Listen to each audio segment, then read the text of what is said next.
when you're building a fire, make sure you have everything in place before you ever strike a match. So you're going to need some tinder, which could be newspaper, dry grass, some leaves, anything that'll burn real easy. You need some kindling, which is just a little bit bigger than the tinder, but smaller than the actual firewood.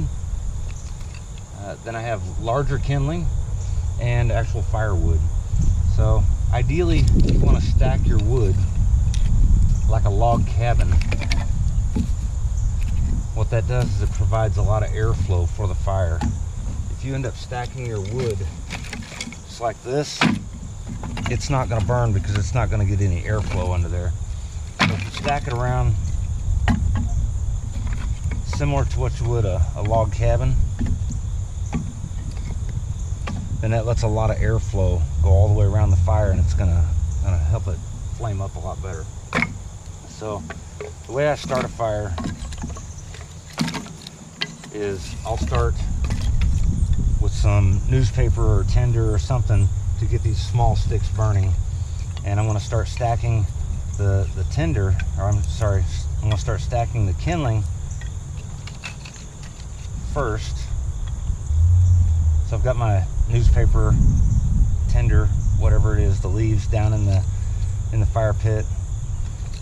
I'll just stack this around into that log cabin, and then I'll make a bigger log cabin out of the bigger sticks.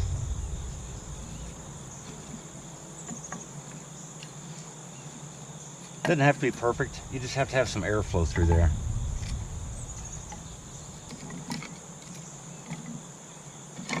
After you get up over that smaller stack, you can start stacking more than two around there, and that way as the flames come up, they're actually catching the middle sticks on fire.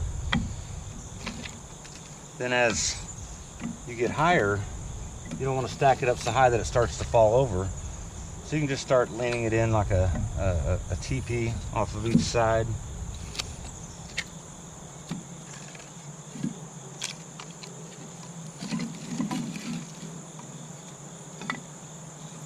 It doesn't have to be perfect, but it does have to have a lot of airflow going through there. So with the tinder underneath there, once that lights, it's going to burn the bigger stuff, the kindling, which is going to catch the larger kindling on fire.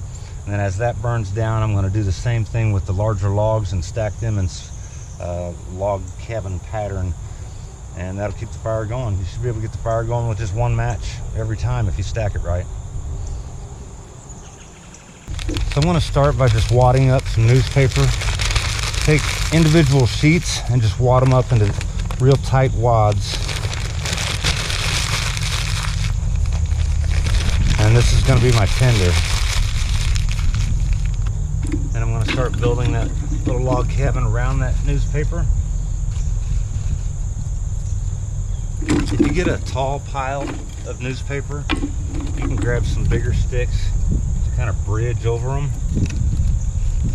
and then start building your little log cabin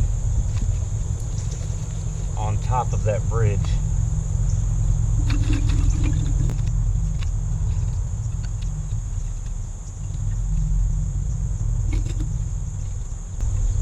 And again, you can lay them off to the side as it starts to get taller so it doesn't topple over.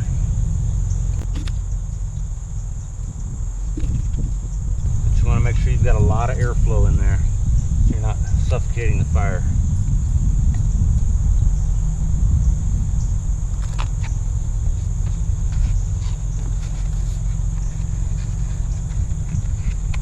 So I'm just going to light the newspaper. Make sure I've got an edge of it that I can reach.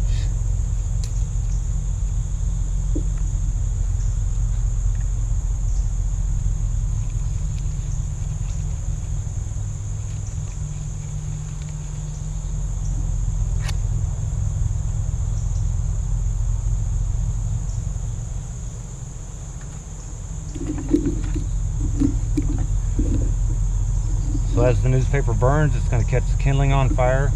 As that kindling starts to burn down, I'm going to start stacking larger kindling on top of that, and then I'll just stack the wood on top of that. But each time I stack some more wood on there, have to make sure that I keep a lot of airflow through there.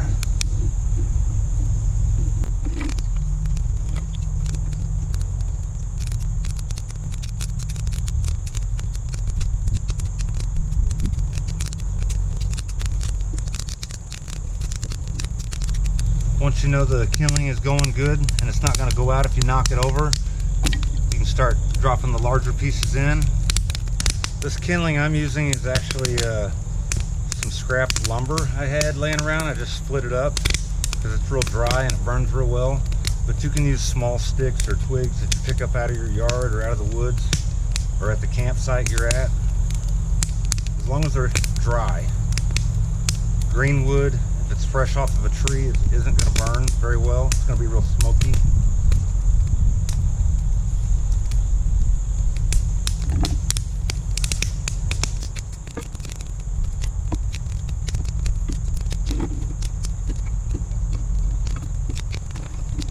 So just alternate each layer to a different direction, and that way you get a lot of airflow going through there. Now I'll just wait until the larger pieces catch on fire. As the smaller pieces start to burn down, they're going to create a bed of coals, and that's what's going to keep all the larger pieces going.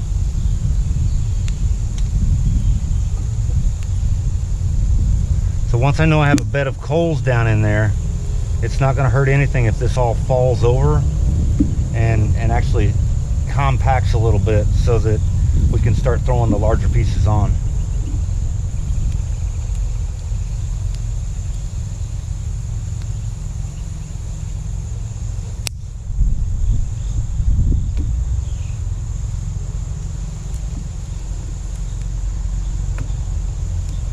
Again, you want to leave plenty of room for air to flow through there with every layer of wood you put on.